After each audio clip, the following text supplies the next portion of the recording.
Bismillahirrahmanirrahim. Assalamualaikum warahmatullahi wabarakatuh. Allahumma sholli ala sayyidina Muhammad wa ala sayyidina Muhammad.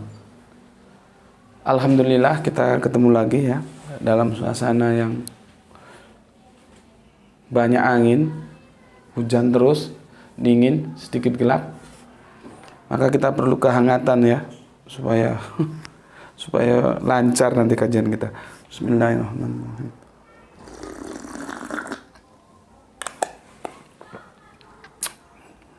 Oke. Aku jelaskan dahulu ya, karena ini alhamdulillah ya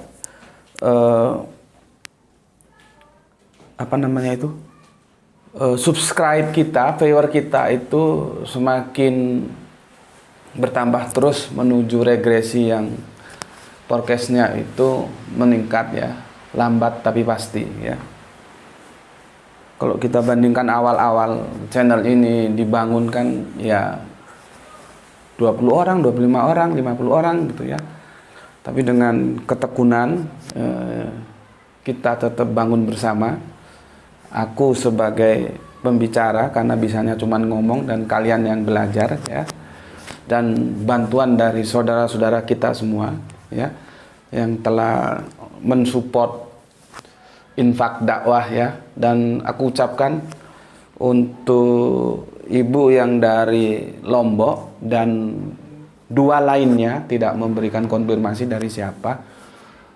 Aku harapkan sih untuk semua viewer yang memberikan dukungan dakwah ya melalui infak dakwah itu bisa lewat WA lah, Japri ya. Dari siapa dan di mana itu aku perlu karena supaya aku bisa berterima kasih gitu loh. Kalau hal-hal yang lain aku insya Allah bisa jaga privasi kalian semua. Karena begini, memang ibadah itu ada dua, semuanya itu a'malu binniat ya, bahwa setiap ibadah itu tergantung pada niatnya ya. Kita ibadah ditunjukkan kepada semua orang itu boleh dengan sebuah niat agar orang itu melakukan ibadah seperti yang kita lakukan gitu ya. Artinya begini, dakwah itu kan tidak harus ngomong tapi memberikan contoh dalam sebuah perilaku itu juga bisa, itu termasuk dakwah gitu ya. Jadi apapun ya, mau infak, sodako, sholat, puasa ditunjukkan itu tidak apa-apa, boleh. Senyampang itu, nah kembali tadi ke niatnya, itu sebagai langkah dakwah agar orang itu meniru seperti yang dia lakukan. Kan tidak semuanya orang pintar ngomong ya. Dakwah itu tidak harus dengan ngomong, tapi bisa dengan perilaku gitu. Tetapi yang disembunyikan juga boleh gitu. Karena apa? Dia khawatir itu menjadi riya. Riya itu adalah yang merongrong amal soleh kita, pembagi ya. Kalau satu dibagi satu itu sama dengan 100% dia full. Tapi kalau satu terus dia bertambah riya, dia menjadi 2, menjadi 3, menjadi 4. Satu dibagi semakin besar pembaginya itu prosentasenya semakin kecil dia. Hitung-hitungan ikhlas kira-kira kalau kita analogikan dalam sebuah hitung-hitungan matematis ya seperti itu. Ikhlas itu membagi. Riya itu membagi keikhlasan. Semakin banyak riya, semakin kecil keikhlasan kita. Nah, jadi ada juga yang ibadah itu sembunyikan karena dia khawatir akan timbul riya sehingga ibadahnya tidak dia tunjukkan kepada orang lain. Ya itu bagus juga gitu loh. Tapi untuk konteks ini, karena aku akan menjamin privasi para donatur ya, nggak apa-apa. Sampaikan saya baru transfer sekian atas nama sekian dari ini gitu, supaya aku bisa berterima kasih dan aku insya Allah aku akan jamin privasi kalian. Paling aku sebut seperti tadi, ibu dari Lombok gitu saja. Masalah siapa-siapanya tetap aku jaga gitu ya. Begitu, dan terima kasih untuk semuanya ya, untuk ibu dari Lombok dan dua yang lainnya, dan yang lain-lainnya juga banyak sudah ya, yang nggak bisa aku sebutkan satu persatu ya. Semoga Allah mencatat amal soleh panjenengan semuanya ya, dan menggantikannya dengan yang lebih baik lagi ya. Oke, jadi gampangannya dana untuk bayar wifi bulan-bulan ke depan aman gitu. Karena tanpa wifi kita nggak bisa dakwah begitu. Dan saya bersama teman-teman lainnya ya mengucapkan terima kasih kepada saudara-saudara yang telah menyalurkan infak dakwahnya ya, karena berkat bantuan kalian kajian-kajian ini tetap bisa berjalan. Oke, mungkin ada yang bertanya, kok aku punya kaos banyak ya? Ini Sarawak, ini dikirim dari teman kita dari Sarawak. Sarawak, Bumi Kenyalang, fans Gus Beti gitu ya. Mungkin ada yang bertanya, kok kemarin pakai kaos ada tulisan begini, sekarang begini gitu. Iya, saya dari teman kita yang dari Malaysia itu dikirim 6. Nggak tanggung-tanggung. 6 dengan berbagai warna itu tulisannya sama seperti ini gitu ya. Dan saya yang paling favorit hitam, putih, dan ada lainnya saya juga bagus gitu ya.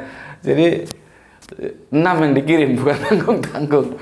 Makanya tulisannya 6 itu sama seperti ini juga semua ya. Alhamdulillah kajian-kajian kita sudah dilihat oleh saudara kita di Malaysia dan di Singapura ya. Semoga semakin terpancarnya ke mancanegara kajian-kajian kita itu semakin jangkauan dakwahnya semakin luas lah ya begitu. Alhamdulillah. Oke. Berikutnya aku akan mengangkat sebuah tajuk ya, atau tema kajian itu begini. Allah mereka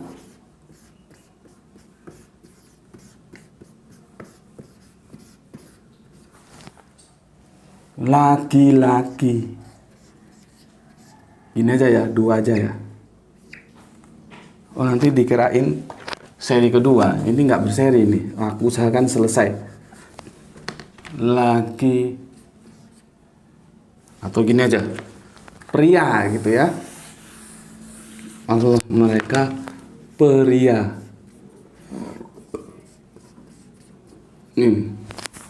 Ya. Allah mereka pria gitu ya. Sebetulnya sih kurang tepat kalau aku menggunakan kata nama Allah mereka pria gitu. Karena Allah ini bagi umat Islam ini nama, bukan ini nama eksistensi, bukan nama posisi gitu loh. Cuman karena kita akan membicarakan yang ghairu Islam, maka kita menggunakan Allah. Di mana bagi teman-teman yang di luar Islam, mereka memposisikan Allah itu bukan nama eksistensi, tetapi nama posisi, gitu ya. Nanti kamu bingung lagi aku bolak-balik ngomong posisi. Gini lah supaya nggak bingung. Nama itu ada 2. Nama eksistensi, nama posisi, ya. Ini Gus Beti itu nama eksistensi, nama posisi pembicara. Gus Beti itu pembicara, tapi pembicara belum tentu Gus Beti, ada Gus-Gus yang lain, gitu loh ya. Oke lah, itu sekilas saja supaya sebetulnya aku nggak mau jelaskan ini nanti gampang bisa kita jelaskan di lain waktu, supaya kamu ngerti bahwa antara Islam dan Kristen itu berbeda mensikapi tentang Allah itu posisinya sebagai apa gitu ya. Oke, kalian harus sabar mengikuti kajian ini tahap demi tahap, dan aku sudah berkali-kali mengatakan kajianku itu tidak linier, dia singular ya. Dia kadang-kadang turun balik lagi ke atas, turun lagi berputar lagi, atau keluar dari sebuah tematik masuk lagi, itu begitu. Jadi tidak bisa kalau tidak. Kenapa begitu? Ya memang karakterku begitu, karakter videoku begitu, karakter tulisan-tulisanku juga begitu. Tidak bisa dia dibaca sambil lalu, tidak bisa. pasti meleset gitu loh. Makanya dari komen-komen itu aku bisa lihat ini orang ini nggak memperhatikan videonya. Oh ini memperhatikan, aku bisa nilai gitu ya. Kalau saranku sih daripada kamu lihat sepotong-sepotong atau kalau di Facebook dulu kamu baca sepotong-sepotong tulisanku, lebih baik nggak usah dilihat atau nggak usah dibaca. Daripada kamu ngelihat sepotong, baca sepotong, komentarmu tambah salah nanti. Jadi pilihannya baca tuntas, lihat tuntas atau tidak sama sekali, gitu aja ya. Enggak, karena kajianku bukan bergaya strike, bukan. Bismillahirrahmanirrahim. Begitu juga kajian kali ini bukan mungkin kalian harus ekstra mengamati karena ini agak ribet menjelaskannya ya. Agak ribet gini. Ini pertanyaan dari teman kita Kristen ya. Mungkin ini karena nggak lupa aku tidak tercopy, dia ini tanya di kajian yang mana.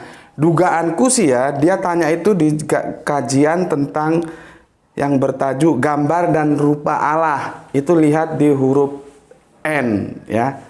Rupa Allah. Ini aku tutupi namanya ini ya. Aku tutupi namanya. Nah ini dia, pertanyaan dia begini ya, pertanyaan dia begini, this is help us tetek bengek lah itu ya. Ini kemarin tema kajiannya nggak ter screenshot, ternyata yang ter screenshot itu iklannya, jadi aku nggak tahu dia tanya ini di kajian kita yang mana, tapi dugaanku dia waktu kita jelaskan wajah dan rupa Allah itu dia bertanya di situ ya. Ini namanya harus aku tutup menjaga privasi beliau ya. Ini ya. Nah itu. Oke. Pertanyaannya begini. Seperti biasa aku baca dulu, nanti aku jelaskan satu persatu. Oke. Berat ini. Aku ini nggak pase bahasa Inggris, ini dia pakai bahasa Inggris, ada di Al-Quran terjemahan bahasa Inggris gitu ya. Ya kalau salah mohon ditertawakan lah, kalau pantas dia tertawakan. Ya, ini. And your Allah is one Allah. There is not sorry. And your Allah is one Allah. There is no God but He most gracious, most merciful. Nah, itu bahasa anunya. Dia mengutip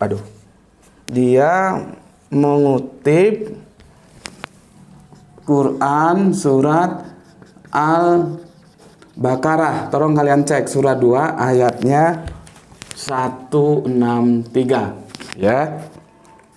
Terus nanti dia kutip lagi Quran surat Ar-Ra'd ya. Suratnya 13 ayatnya 30 ya. Begini. Ini lebih panjang lagi nih, menyiksa lagi nih. Lebih panjang terjemahannya. Ya, yang penting kamu baca ininya, ya. Anunya apa? Di Al-Qur'anmu, aku tak baca ininya. Karena aku harus tunduk terhadap teks yang saudara kita Kristen ini sampaikan, ya. Thus have we sent the amongst a people before whom, dalam kurung long signs, have dalam kurung other people, dalam kurung gone and passed away, in order that thou makes rears unto them what we send down unto the by inspiration, yet do they reject dalam kurung him the most gracious, say, he is my Lord, there is not God, but he, on him is my trust, unto him do I turn. Kembali maksudnya. Ya, itu bahasa Inggrisnya gitu. Terus begini, saya mau bertanya, maaf melenceng dari pembahasan. Saya membaca terjemahan Quran bahasa Inggris. Di situ banyak saya dapatkan kata yang merujuk kepada Allah. Itu memakai kata ganti him dan he. Dalam kurung dia laki-laki. Seperti kita tahu, he itu kata maskulin. Mengapa menggunakan kata maskulin untuk Tuhan? Bukankah Allah tidak mengenal gender? Ya, kalau kenyataannya seperti ini, Muslim jangan meledek Tuhannya agama lain yang wujudnya laki-laki, karena Quran pun menyatakan seperti itu. Maaf. Nah, ya. Oke, menarik ini ya. Kita jelaskan satu-satu dulu. Aku jelaskan satu-satu. Kemarin aku kasih komentar gini. Kapan Muslim mengejek Tuhan kau? Ya, aku nggak ngerti ini dari luar negeri, Singapura, Malaysia, atau dari dalam negeri nggak tahu. Kalau bahasa Melayu tuh begitu ya. Kapan Muslim mengejek Tuhan kau gitu? Maksudnya begini loh. Ini supaya teman-teman tahu semua ya, yang Islam, yang Kristen, yang nggak punya agama supaya tahu. Di sini itu yang kita bicarakan kerangka berpikirnya, bukan objek yang dipikirkannya. Ya. Kalau objek yang dipikirkan itu ada dalam perspektif aplikatif, itu tidak boleh kita diskusikan. Ya sudah begitu, akhirnya apa? Kita harus menghormati tentang objek yang dipikirkan itu, gitu loh. Tetapi di sini tidak dalam perspektif itu. Perspektif di sini adalah tentang kerangka berpikir tentang objek itu. Makanya di sini adalah Ghazwul Fikr. Perang pemikiran, adu pemikiran, tukar pemikiran. Gitu ya. Supaya ini sekalian juga semua paham. Makanya aku tanya, kapan Muslim mengejek Tuhan kau? Dia nggak jawab. Gitu loh. Kalau dia jawab, aku tahu teksnya di mana, di timing waktu yang mana gitu ya. Karena nggak boleh kita mengejek ya Tuhan-Tuhan mereka. Itu tidak boleh. Tidak boleh. Islam tidak boleh, tidak membolehkan itu ya. Yang diperbolehkan itu ketika kita bertukar pikiran, Ghazwul Fikr tentang kerangka berpikirnya itu loh. Jadi pertarungan kita itu ada di konteks kerangka berpikir, bukan objek yang dipikirkan itu sudah aplikatif. Ya harus kita hormati, gitu loh ya. Nggak tahu ini kalian ngerti nggak penjelasanku ini ya? Karena dia juga nggak bisa tunjukkan kepada aku di mana teman-teman Islam. Kan kalau ada sampai teman-teman Islam yang mengejek Tuhan-Tuhan agama lain, itu aku peringatkan jangan, tidak boleh gitu. Tetapi kan juga kalau aku lihat komen-komen itu biasanya kita lihat itu awalnya dari siapa yang mengejek, akhirnya kan jadi ejek mengejek, gitu loh.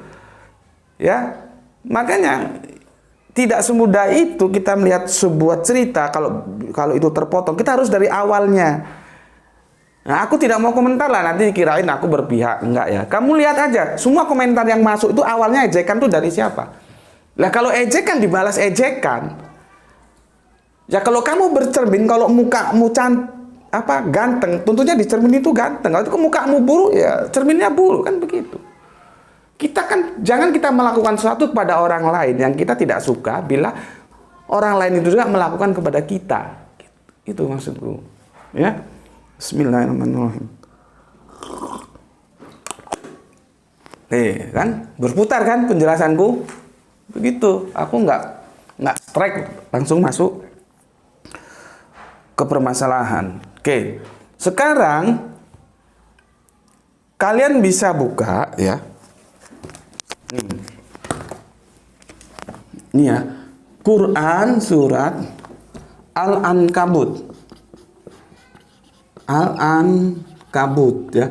Surat ke-29, tepatnya ayatnya ke-46 ya. Begitu juga silahkan baca Sorry. Ini nanti ini. Ini nanti, belum sekarang. Kalian bisa baca ini. Aduh, betul tulisannya tadi. Aku susu hapus ya. Quran surat Al-Ankabut ya. Suratnya 2946 ya. Terus baca 1 Petrus ya. Surat 3 ayatnya 15. Ya, 1 Petrus 3:15. Apa isi dari surat ini semua ya? Aku bacakan ini. Surat berapa? 24 ya. Surat 29 ini, bukan 24 ya. Surat 29, nanti keliru 24, 29 ini. Ya, 29. Supaya jelas duduk permasalahannya, jangan saling menjustis dengan pemikiran-pemikiran yang itu salah. Ya. Lihat ini, aku bacakan. Bismillahirrahmanirrahim. Janganlah kamu berdebat dengan ahli kitab, melainkan dengan cara yang paling baik. Ya. Ini juga Allah itu tidak strike dia singular, berputar. Ini sebetulnya dia menyuruh tapi dengan kalimat larangan. Lihat ya depannya ya. Dan janganlah kamu berdebat dengan ahli kitab, melainkan dengan cara yang paling baik. Itu artinya apa? Kita ini disuruh berdebat itu dengan cara yang baik. Bahkan yang paling baik itu loh. Ini seperti gayaku kalau ngisi kajian juga itu. Jadi Allah itu tidak strike, dia singular, berputar. Jadi meskipun hati-hati, meskipun awalnya itu dengan kalimat larangan, tapi larangan itu sebetulnya perintah. Perintah untuk apa? Bahwa kita kalau berdebat dengan ahli kitab itu harus dengan cara yang paling baik. Tidak boleh dengan cara yang sembarang-sembarang, yang kotor, tidak boleh. Oke. Kecuali, nah ini kecuali dengan orang-orang yang zalim di antara mereka. Dan katakanlah, kami telah beriman kepada kitab-kitab yang diturunkan kepada kami dan yang diturunkan kepadamu. Tuhan kami dan Tuhan kamu adalah satu, dan kami hanya kepadanya berserah diri. Ini menunjukkan sebetulnya bahwa sesembahan dari mulai Abraham, Yahudi, Nasrani sampai Islam itu satu sama Allah gitu loh. Tapi sejarah nanti yang membuktikan bahwa Kristen menjadi berbeda. Itu nanti kita bahas. Tapi intinya ya, di dalam Islam itu ada aturan main berdiskusi harus dengan cara yang paling baik, kecuali dengan kalian-kalian yang zolim. Kalau kalian zolim, ya ditanggapi dengan zolim seperti cermin tadi, ya wajar gitu loh. Maka dari ini aku kasih sebuah ingatan untuk teman-teman Islamku ya. Mari kita berdebat dengan mereka dengan cara yang paling baik. Berdebat itu jangan diartikan eyel-eyelan ya, enggak. Berdebat itu baik, berarti itu diskusi gitu loh. Cuman sekarang perspektif orang berpikir tentang debat itu sudah berubah, bergeser gitu ya. Diskusi, kamu silakan diskusi dengan cara yang paling baik, kecuali dengan mereka yang zalim. Ya. Kalau mereka zalim ya kamu zalim. Apakah begitu? Tidak. Ya, kamu boleh tanggapi kedzalimannya itu sebatas menjelaskan, ya, menjelaskan. Jadi bukan berarti zolim dibalas zolim. Jadi kalau orang Islam menjelaskan kezoliman kalian, jangan kalian katakan orang Islam itu berbuat zolim. Lah kalau zolim sama zolim, gimana kan ya? Podo wae gitu loh. Enggak begitu. Karena posisi teman Islam ketika kalian berbuat zolim itu menjelaskan. Gitu loh. Ya. Menjelaskan. Lah karena kamu itu sudah zolim, maka dia harus menjelaskan masuk ke dalam hal-hal yang kamu katakan dalam kezoliman itu. Gitu loh ya. Oke, sekarang kita baca kaidahnya dari surat, ambil ya Injilnya Bapak. Surat Petrus 3:15 ya. Petrus 3:15. Supaya kalian tahu. 3 Petrus 3. Petrus 1, 2, 3. Ini 3:15 ya. Ini indah juga ini aturan mainnya. Jadi sebetulnya di antara Islam dan Kristen itu, kalau kita sama-sama teguh dalam aturan-aturan main agama kita bersama, karena agama itu secara horizontal itu sama kok, semua mengajarkan kebaikan. Nanti yang nggak bisa dirukunkan dan itu berbeda diametral itu ketika dia vertikal gitu loh ya. Jadi nggak ada agama menyuruh itu kamu hina-hina itu Tuhannya orang itu nggak ada gitu loh. Semua agama menyuruhkan kebaikan gitu loh. Maka kalau ada orang Kristen yang mulutnya kurang ajar, itu bukan Kristen bagiku gitu ya. Nih begini, tetapi kuduskanlah Kristus dalam hatimu sebagai Tuhan, dan siap sedialah pada segala waktu untuk memberi pertanggungan jawab kepada tiap-tiap orang yang meminta pertanggungan jawab dari kamu tentang pengharapan yang ada padamu, tetapi haruslah, ingat, tetapi haruslah dengan lemah lembut dan hormat. Tuh, lemah lembut dan hormat gitu. Jadi posisiku ini, ya, posisiku ini masuk ke dalam dua-duanya. Masuk di dalam aturan main surat Al-Ankabut, masuk dalam aturan main Petrus. Karena apa? Karena kami umat Islam, kami beriman kepada Injil, kami beriman kepada Kanjeng Nabi Isa yang kalian sebut Petrus. Jadi posisiku ini adalah memberi pertanggungan jawab kepada siapapun yang bertanya kepadaku tentang Yesus. Begitu. Kenapa? Ya karena kami mengimani. Masalah bagaimana perspektif kita mengimani Injil dan bagaimana perspektif kita mengimani Yesus itu jelas-jelas berbeda antara Islam dan Kristen. Ya di sanalah diperlukannya ada diskusi-diskusi, ada kajian-kajian seperti ini. Begitu. Yang anehnya ketika ada yang tidak mengimani Al-Quran, ada yang tidak mengimani Kanjeng Nabi Muhammad, tapi dia mendiskusikannya. Lah untuk apa orang kalian tidak iman kok? Kalau kami umat Islam mengimani, itu loh. Jadi aku di sini dalam rangka mempertanggungjawabkan siapa itu Kanjeng Nabi Isa, gitu loh. Makanya kalau ada yang bilang mengejek Tuhan, Tuhan yang mana dia ejek? Itu loh. Kan kemarin dia nggak jawab, aku tanya Tuhan yang mana. Oke, ya. Situ. Itu sebagai ini belum masuk ke intipati nih. Ini masih introduction ini. Udah berapa lama, Le? Sudah 28. Mana bisa bikin kajian cuma 15-20 menit ya? Nggak bisa, nggak mampu aku.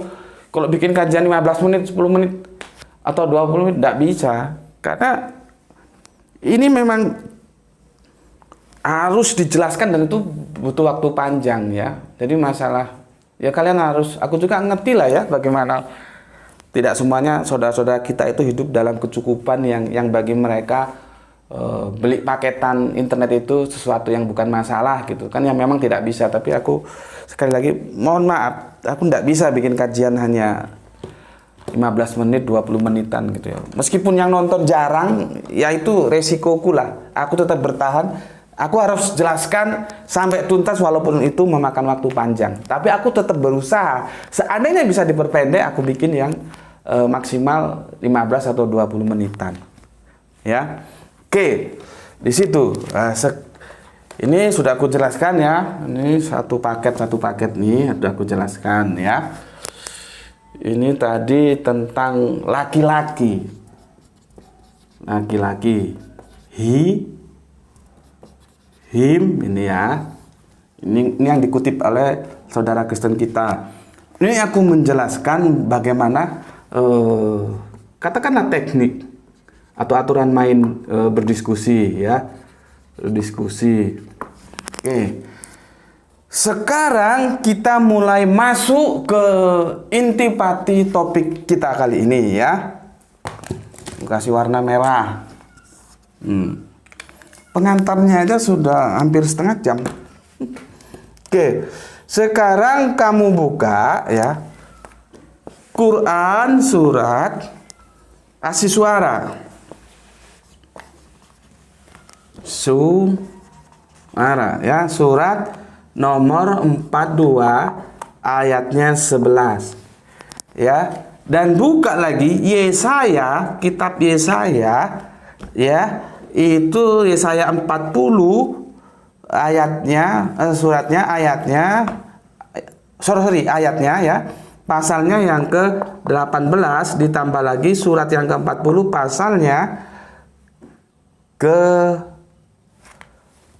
25 ya, kode 25. Apa yang bisa aku jelaskan di sini? Ya. Lihat di As-Syu'ara ini dijelaskan bahwa yang namanya Allah itu dia laisa kamislihi sayun. Itu harus dipegang dulu.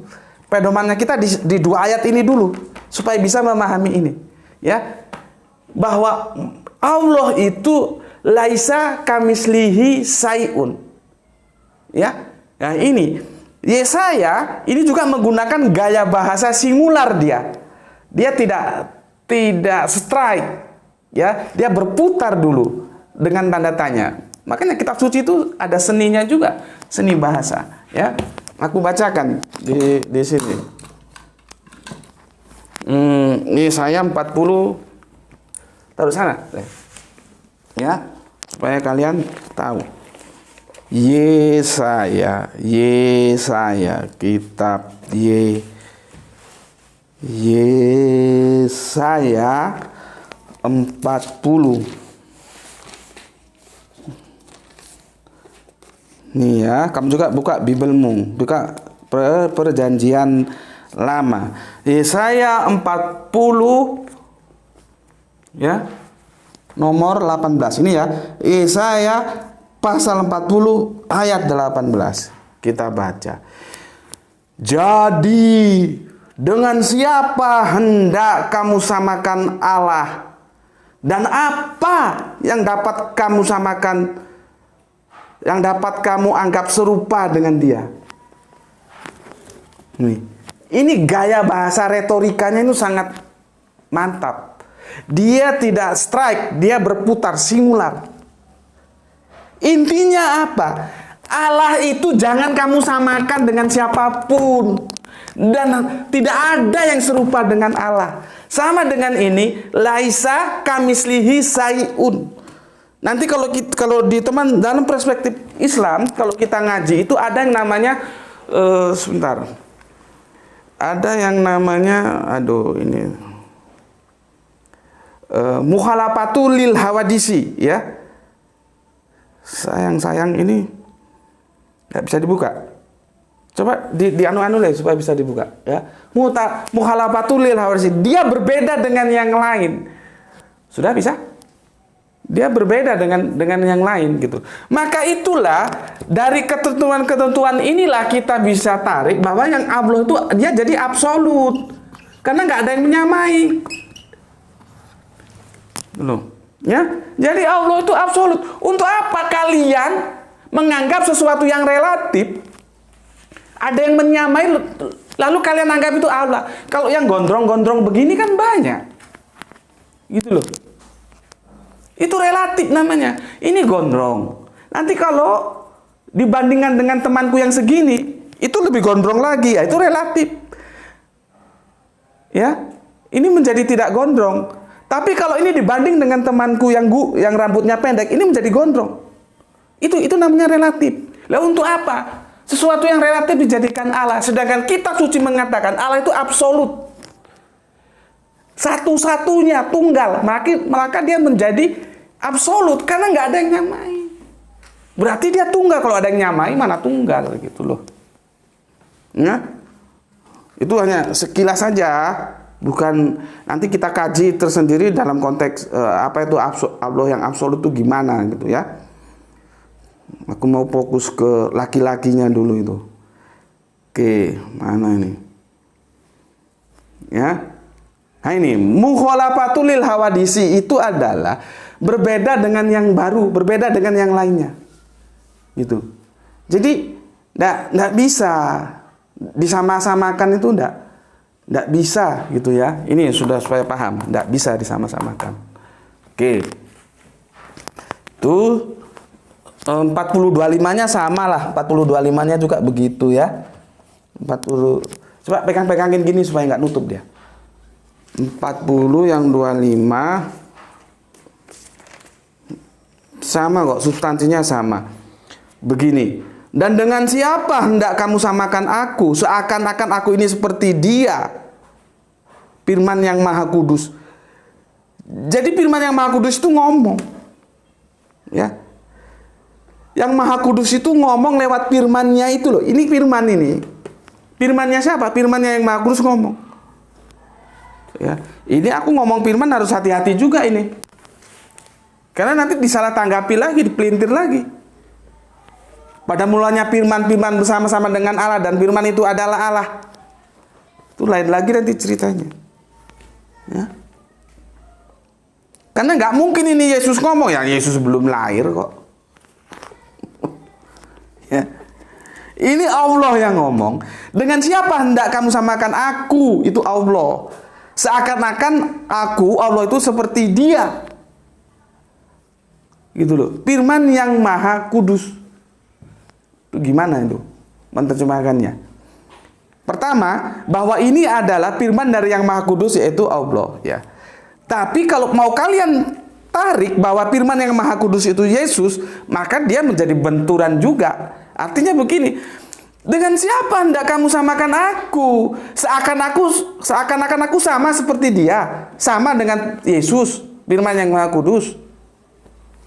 Bisa begitu? Bagaimana kita mau menafsiri tafsiran ayat ini? Ini ada dua kemungkinan. Ya. Tapi intinya bahwa Allah itu absolut, tidak bisa disamakan dengan siapapun. Mau disamakan dengan Yesus kayak yang bukan Yesus kayak enggak bisa. Ya. Oke.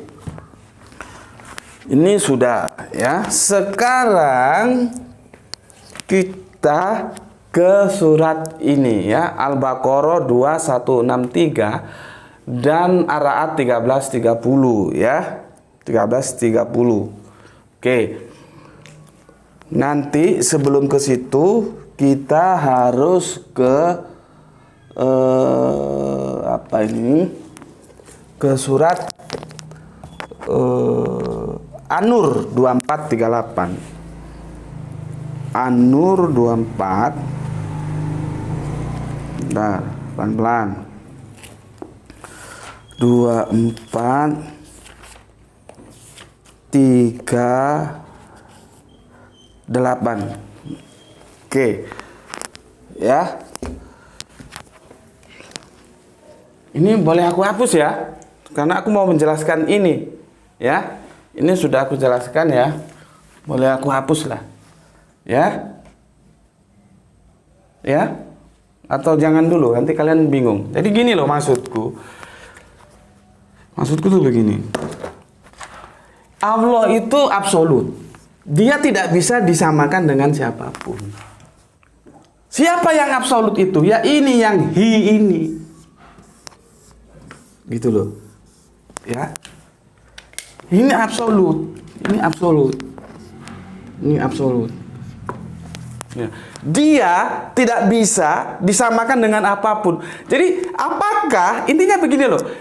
Ketika kita menggunakan bahasa, kita harus menyadari bahwa bahasa itu adalah sebuah alat ya untuk menyampaikan sebuah berita itu dengan bahasa.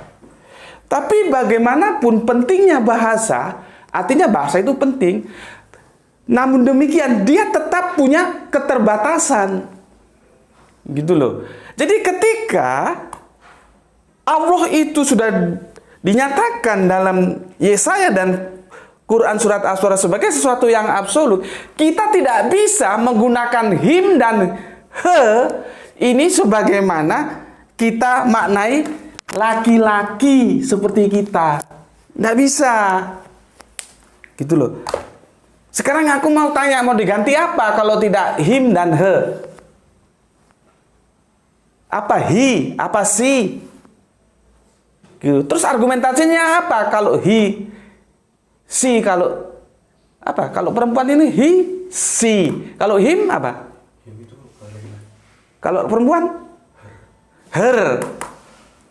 Aku kalah sama anakku. Her dan si gini ya. Nah, apakah mau kita ganti dengan ini? Nanti aku akan jelaskan kenapa him, kenapa nggak pakai ini. Gitu ya.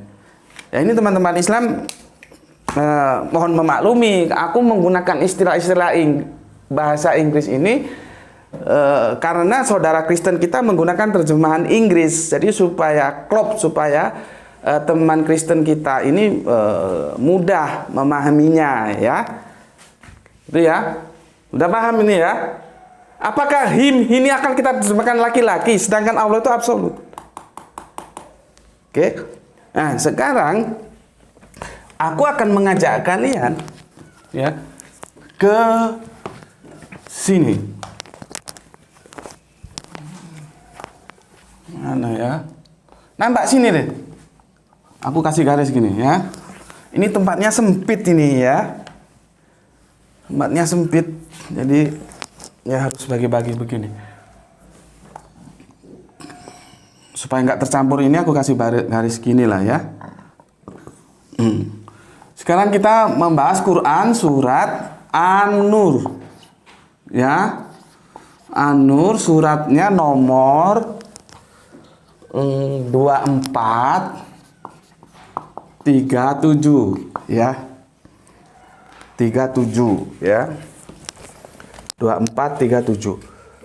Ini terjemahannya ini kalau Depak ini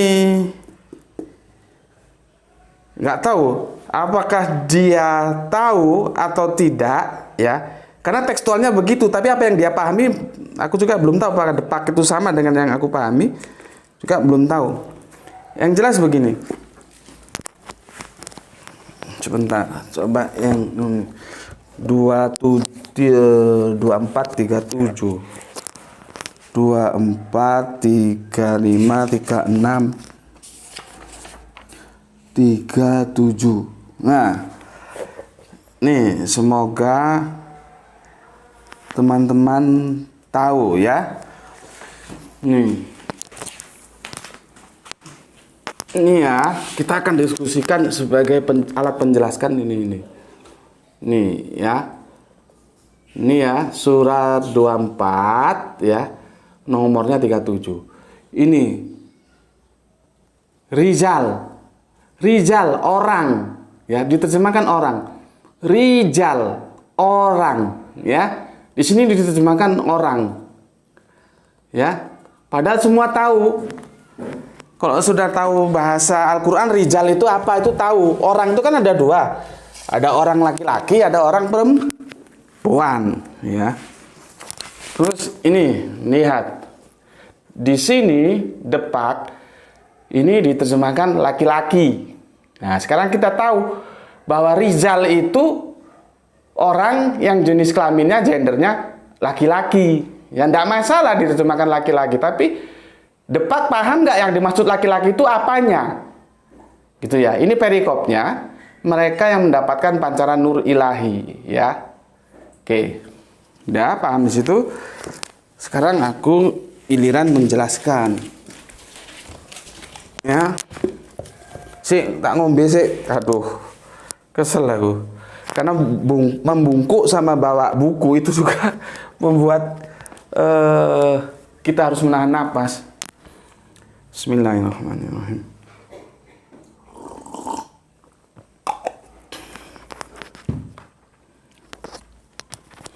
Ya. Oke. kita mulai kajian. Di sini ada diksi Rizal. Rizal yang itu notabene dengan pria. Pria, ya. Oke, aku bacakan. Perikopnya, mereka yang mendapat pancaran nur ilahi. Ayat 36. Bertasbih kepada Allah di masjid-masjid yang telah diperintahkan untuk dimuliakan dan disebut namanya. Maksudnya nya itu kembali ke Allah di dalamnya. Pada waktu pagi dan waktu petang. Ya. Ini yang kita kaji, ya. Sekarang An-Nur 24:37, tadi yang 36. Ya. Laki-laki, nah kalau tadi kan orang ya, di terjemahan Al-Quran yang berkata tadi. Di sini dapat menerjemahkan begini.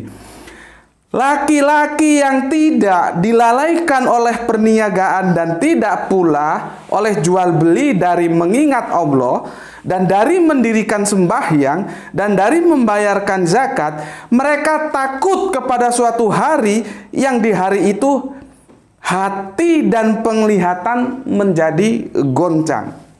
Ya.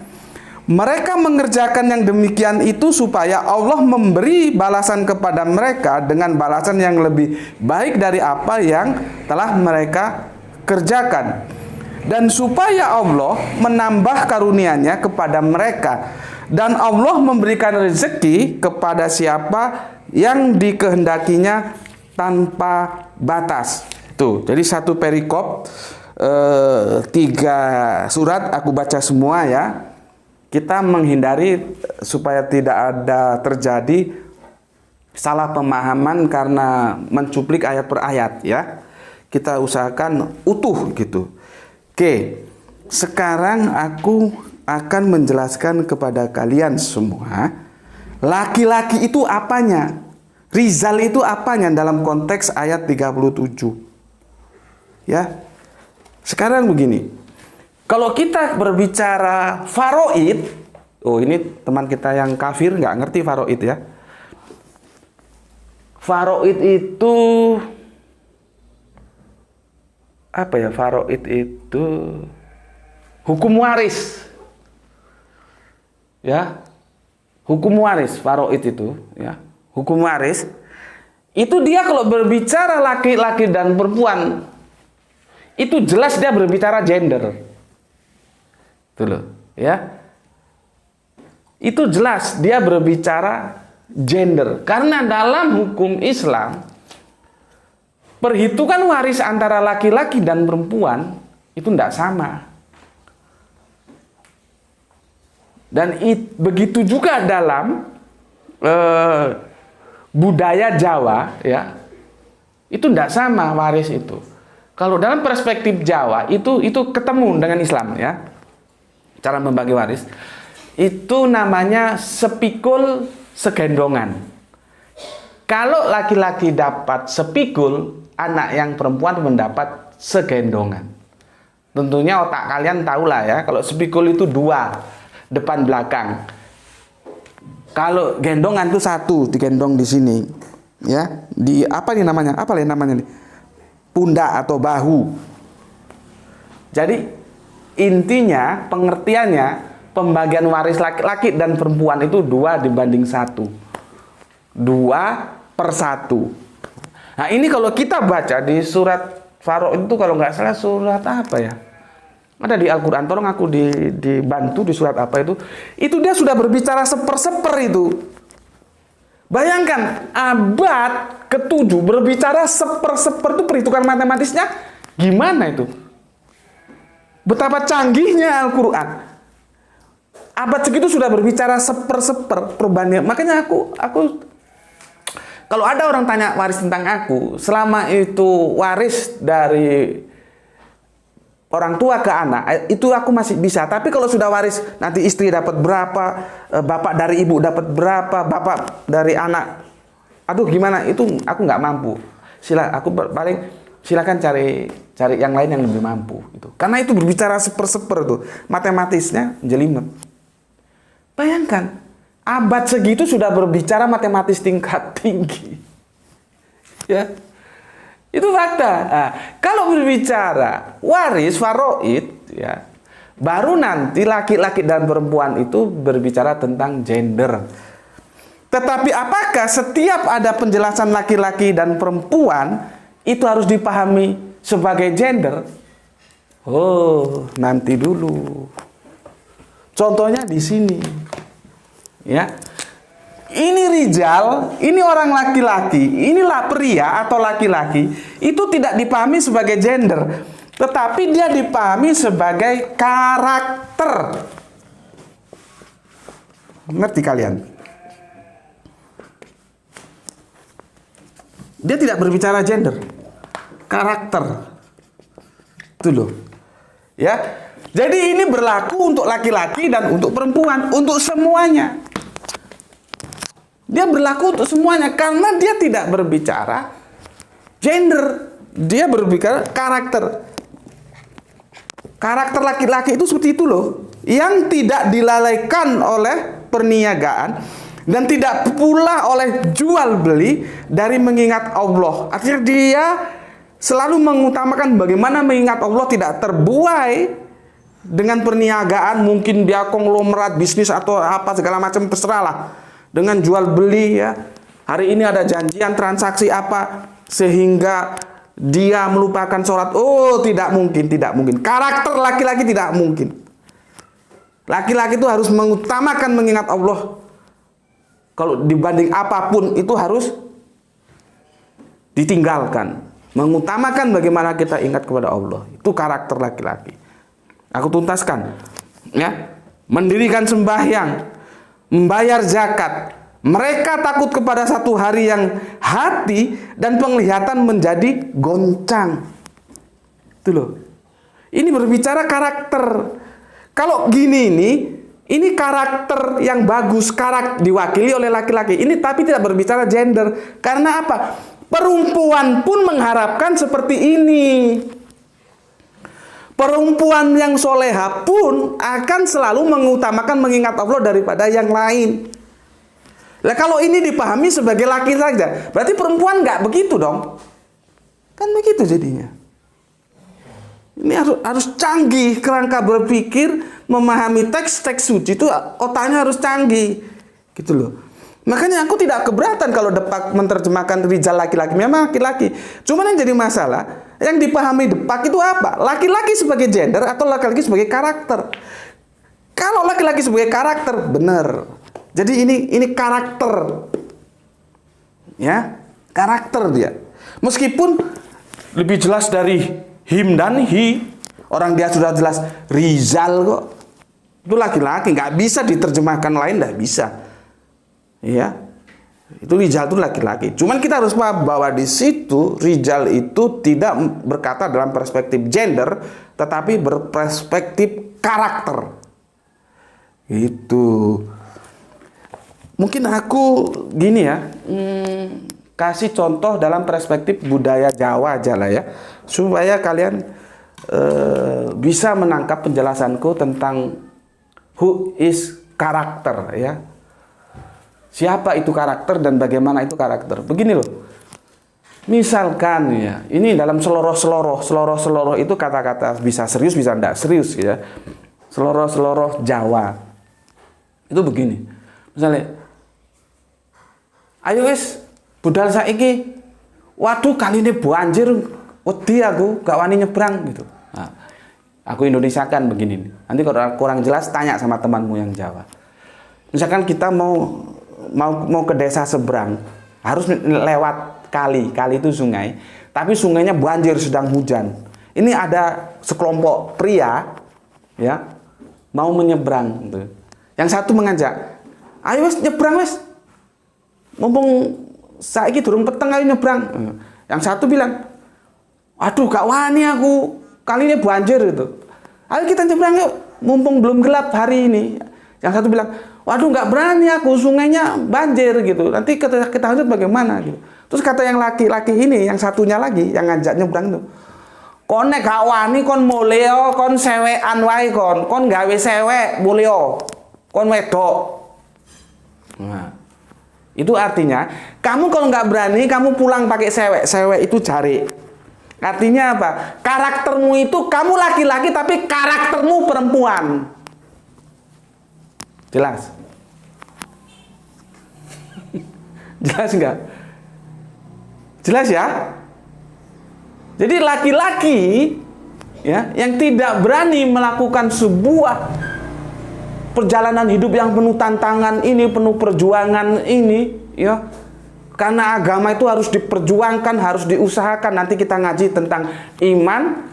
Berikut setelah iman itu hijrah. Setelah hijrah itu jihad. Jadi iman, hijrah, jihad itu satu paket itu yang nggak bisa terpisahkan. 3 yang tak boleh terpisahkan. Nanti kapan-kapan kalau waktunya sudah sampai aku jelaskan kepada kalian. Jadi kalian perlu beriman, tapi kurang. Harus berhijrah. Juga itu masih kurang, harus berjihad. Lah kalau kalian tidak berani beriman,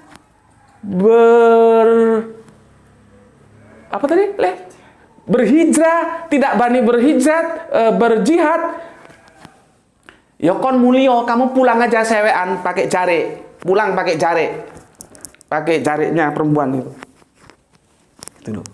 Jadi masalah di sini rijal itu dia tidak terkait dengan gender tapi terkait dengan karakter. Tuh. Ya, jelas ya.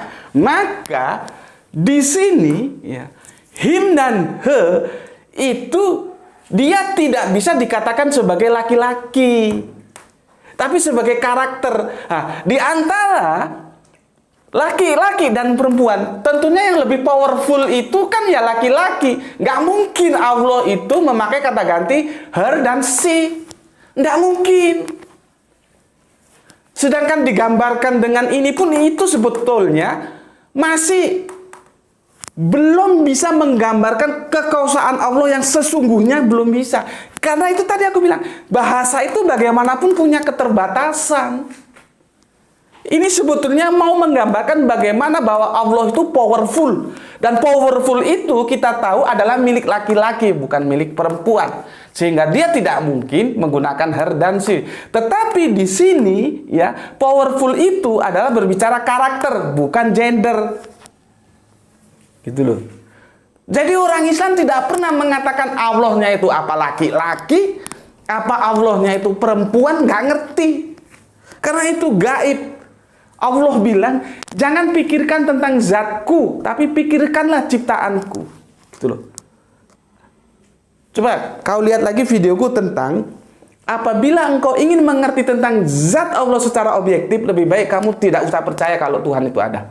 Kamu lihat videonya di sana. Karena tidak mungkin kita mengetahui secara objektif 100% tahu, oh Allah itu begini. Karena itu gaib. Kita sebatas yang Allah kasih tahu aja. Nah, selama ini Allah nggak pernah kasih tahu sama kita. Apakah dia laki-laki, apa dia perempuan? Nggak weruh. Makanya orang Islam tidak pernah berbicara. Cuman kadang-kadang teman Kristen juga karena apa ya? Sering bertanya supaya kamu ngerti terhadap teman-teman Islammu gitu loh. Yang dimaksud zat Allah itu apa? Kamu lihat di videoku itu juga. Karena kamu banyak yang menganggap zat itu zat padat, zat cair, zat gas. Ya goblokmu. Jangan karena kebodohanmu kamu menyalahkan Islam. Kamu tanya dulu. Gitu loh. Apa yang dimaksud dengan zat Allah itu gitu. Oke? Ini aku sudah jelaskan ya tentang rijal itu karakter, tidak berbicara gender. Di sini pun dia berbicara karakter, tidak berbicara gender. Oke. Nah, sekarang dalam perspektif kekristenan ya. Makanya aku kan sudah bilang berkali-kali, dengan kalau misalkan aku harus mau minta maaf, oke lah, aku mohon maaf. Karena kata ini selalu aku ulang-ulang. Tetapi kalian harus tahu bahwa katakan aku ulang-ulang ini adalah untuk keselamatan kalian. Apa itu? Bahwa dogma yang itu hasil pemikiran Apoliniaris bahwa Yesus itu 100% Allah, 100% manusia. Itu dogma yang menyesatkan kalian. Gitu loh. Aku tetap pada parameter yang sama. Karena apa? Alkitab tidak pernah mengatakan Yesus itu 100% manusia, 100% Allah. Tidak pernah. Makanya dia bukan wahyu. Apa? Hasil pemikiran Apoliniaris. Lah kalian itu cobalah gunakan pendekatan rasionalis. Seperti aku mengusung, lihat kajianku di channelnya saudara Islam kita di Ayah Sophia. Aku di situ mengusung Islam rasionalis tentang Yesus itu dicipta atau mencipta, gitu ya. Lihat di sana aku jelaskan bahwa Islam yang aku usung itu adalah Islam dengan pendekatan rasionalis. Nah, makanya kalian-kalian yang Kristen ini, kalian kan sering menggunakan pendekatan sesuatu itu untuk melihat itu dan akhirnya kalian percaya terhadap yang kalian lihat. Itu kan pendekatannya rasional itu. Nah, kenapa pada waktu berbicara tentang who is Yesus, rasionalitas kalian itu kok nggak dijalankan? Kenapa nggak dijalankan? Karena sudah terinfus oleh dogma Apoliniaris itu. Karena nggak mungkin sesuatu yang sudah 100%, itu nggak mungkin dia menjadi 100% yang lain. Ini matematika sederhana kok ini. Tidak seperti seper-seperan yang tadi aku bilang. Kenapa ketika berbicara sini kok rasionalnya mampet gitu loh. Makanya aku bilang, tunduklah kepada Alkitab. Tunduklah apa yang Yesus katakan saja. Gitu loh. Yesus tidak pernah mengatakan dirinya 100% Allah dan 100% manusia. Karena apa? Karena ini dogma. Dogma itu akhirnya menjadi masalah. Sekali lagi ya, yang aku diskusikan ini adalah pola pikir, kerangka berpikir, bukan objek yang dipikirkan. Kalau kalian mengatakan Yesus itu Allah, tentunya berbeda dengan kami Islam, ya. Kami menghormati Yesus, tapi dia adalah seorang yang dimuliakan oleh Allah, maka dia diangkat, terpilih menjadi nabi. Beda kan di situ. Tetapi aku tetap menghormati Allah kalian itu, karena aku tidak boleh menghina. Aku dilarang sama agamaku untuk menghina sembahan-sembahan kalian. Makanya sekarang pohon dipahami, yang kita bicarakan ini adalah kerangka berpikir kalian tentang Allah. Ya. Jadi kalau Allah kalian laki-laki, ya memang fakta historisnya Yesus itu laki-laki. Mau bagaimana lagi? Inilah masalahnya, kalian percaya Yesus itu Allah. Allah jadi laki-laki. Gitu loh. Gimana? Tapi apakah benar prasangka kalian bahwa Yesus itu Allah? Itu kan perlu bergelas-gelas kopi untuk kita kaji. Sedangkan gini loh ya. Bicara tentang Yesus itu memang sesuatu yang menarik. Jangankan dengan Islam, dengan sesama Kristen aja. Kalau kalian, aku temukan dengan saudara kalian saksi Yehova, itu pertanyaannya, Yesus itu gondrong atau tidak gondrong? Itu berbeda. Lihat ini. Kalau teman-teman saksi Yehova, begini lihat nih. Yesus itu rapi. Rapi rambutnya. Teman-teman saksi Yehova enggak mau rambutnya Yesus gondrong seperti aku. Enggak mau. Ya, tetapi kalau teman-teman di luar saksi Yehova, Yesusnya gondrong seperti ini, dan banyak contoh-contoh lain, ya, seperti ini. Kurang jelas deh. Ah, ini ya, udah jelas lah itu ya. Itu, ya. Dari rambut aja kalian nggak selesai berbicara tentang Yesus. Itu internal kalian. Bicara rambut aja nggak selesai. Yang satu bilang gondrong, satu bilang enggak. Apalagi berbicara Yesus itu Allah atau manusia, itu yang lebih rumit. Nggak selesai di antara kalian. Itu. Sudah berapa abad, 20 abad, ngurusin siapa Yesus aja nggak selesai. Dulu. Nah, makanya sekarang kalau kalian lihat gambar-gambar Yesus, Itu apakah benar gambarnya Yesus? Aku pernah ketika dakwah di Barongbulo. Barongbulo itu Makassar, naik ke atas, daerahnya dingin sekali. Ya. Di sana ada gambar Yesus. Aku tanya sama yang tuan rumah, Anda percaya itu gambar Yesus? Percaya, Pak. Anda tahu kapan alat fotografi ditemukan? Karena ketika masih ada Yesus, itu teknologi belum berkembang seperti sekarang. Artinya alat fotografi itu belum ditemukan, bagaimana kok bisa muncul gambar Yesus. Buntu kan diskusinya?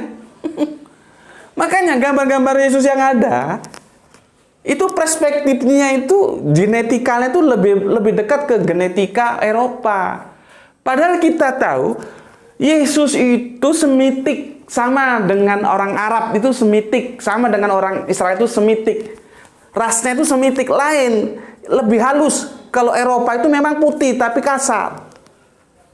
Lihat dari fotonya aja sudah nampak itu Eropa, bukan Semitik. Gitu loh. Nah sekarang supaya kalian ini tahu kapan sih Yesus itu mulai digambarkan sebagai laki-laki, ya. Dan memang kita tahu nggak ada satu kisah pun mengatakan Yesus itu perempuan, ya. Jadi kalau kalian ngomong bahwa Allah kalian itu laki-laki, ya itu hak kalian lah, terserah. Dan kita hormati, semua harus hormati, ya. Semua kawan-kawan di sini harus hormati akidah teman Kristen kita yang mengatakan bahwa Allah mereka laki-laki, itu harus kita hormati. Tetapi mari kita ajak mereka berpikir dalam kerangka berpikir. Ya. Oke, nah, sekarang sejarahnya itu ya, ketika laki-laki Yesus itu mulai digambar-gambarkan, itu begini. Ya. Ini foto yang pertama kali diambil. Ya. Ini ya. Nih, jadi kalau aku punya buku, aku kasih merah-merah gini supaya gampang bacanya. Seperti ini, ya, kasih merah-merah. Seperti ini, ya, coret-coret merah gitu. Nah, ini kita baca. Patung wajah dewa Serapis yang memiliki sifat-sifat gabungan dewa-dewa Mesir dan dewa-dewa Yunani.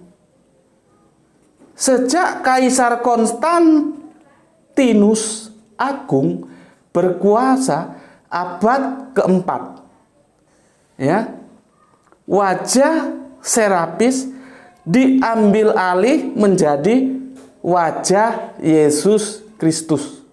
Ini wajahnya. Laki-laki dia, bukan perempuan. Masa begini ada yang ngomong perempuan? Jelas kan? Jadi awalnya di abad keempat. Gitu loh. Nah, sudah berapa lama nih? Waduh, sudah.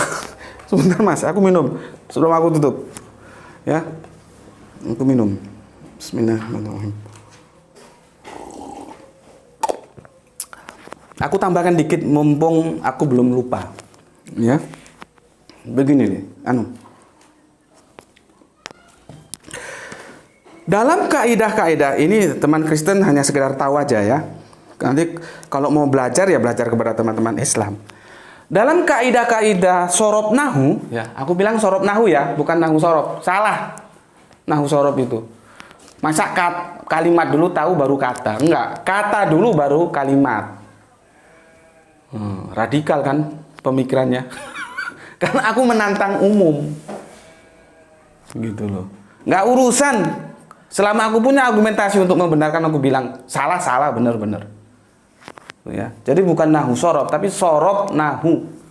Nah ini teman-teman Kristen, kalau mau tanya silakan tanya kepada teman-teman Islammu ya, sorob nahu, tentang sorob nahu ya.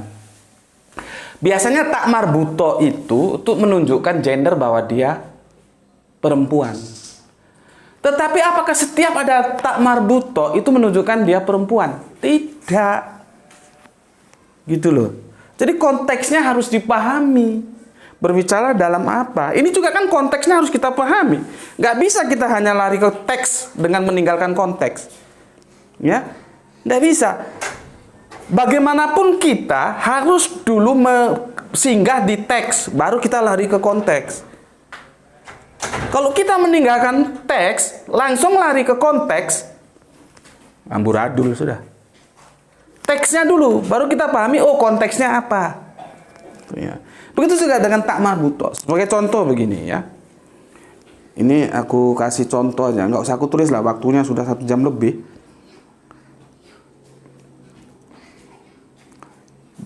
Begini, tulisannya itu hamzatun, tulisannya ya, bacanya hamzah. Terus ada tolhatu, ya, bacanya tolha. Itu pakai tak marbuto semua itu. Ya, tapi apa hamzah sama tolha itu perempuan? Bukan, ya. Terus kalau kita nama kota itu apa ya? Madinah, ya. Itu tulisannya Madinatun, ya. Kalau Makkah itu Makatu. Terus apakah Madinah, Mekah itu perempuan? Kan tidak. Terus ada lagi mistarotun. Apakah mistar itu laki-laki perempuan? Kan tidak. Gitu loh. Kalau kita lihat kemarin di kajian kita surat 4 An-Nisa ayat 1 yang kita manusia tidak dari tulang rusuk itu ada nafsin wahidatin. Apakah terus itu perempuan? Kan tidak. Kenapa? Napes itu apa punya gender dia napes itu? Kan punya gender itu karena kita seperti ini posturnya. Gender itu ukurannya dia physically sekali. Bentuk tubuh terus maaf ada titiknya kalau laki-laki maka dia disebut gendernya laki-laki. Ada ninitnya kalau dia perempuan maka kita bilang dia gendernya perempuan. Itu parameter-parameter physically. Tapi namanya nafas, ruh, apalagi ya, itu bukan physically lagi. Apakah di sana nanti ada gender ya? Nggak tahu lah. Aku nggak berani bilang. Aku pokoknya nggak berani bilang yang aku tidak tahu dan aku belum dapat informasi. Aku harus tunduk terhadap wahyu. Gitu loh. Karena firman tidak pernah mengatakan itu. Bagaimana aku mau bilang? Makanya aku bilang kepada teman-teman semuanya. Kalau ada berita-berita yang itu kontennya tentang sesuatu yang gaib. Gaib itu kita tidak tahu ya. Logika kita sudah tidak nyampe ke sana. Maka untuk menerima dan menolaknya itu harus menggunakan parameter wahyu. Ketika wahyu mengatakan terima. Ketika wahyu tidak mengatakan tolak. Karena dari mana kita mau tahu? Kalau yang maha tahu tidak kasih tahu. Sedangkan logika kita tidak sampai ke sana. Tuh ya. Sudah seringlah aku katakan begini, ya. Makanya harus hati-hati. Ya itu tadi untuk teman Kristen sebagai tambahan ya. Tidak serta-merta seperti tak marbuto itu terus dikatakan perempuan, tidak ya. Seperti mistar tadi, mistarotun gitu. Oke, aku kira cukup ya kajianku. Tapi sebagai pengingat, sebagai katakanlah kesimpulan begini. Dalam Islam kami tidak pernah mengatakan bahwa Allah itu laki-laki atau perempuan. Tidak. Kami tidak tahu gendernya Allah itu apa. Nggak tahu. Karena apa? Karena Allah tidak pernah mengatakan. Meskipun ada pendekatan-pendekatan bahasa seperti ini, itu karakter, bukan gender. Oke, itu yang pertama. Berikutnya, aku akan jelaskan sesuai dengan pertanyaan dirimu. Sebentar, aku cari ini pertanyaanmu. Ya.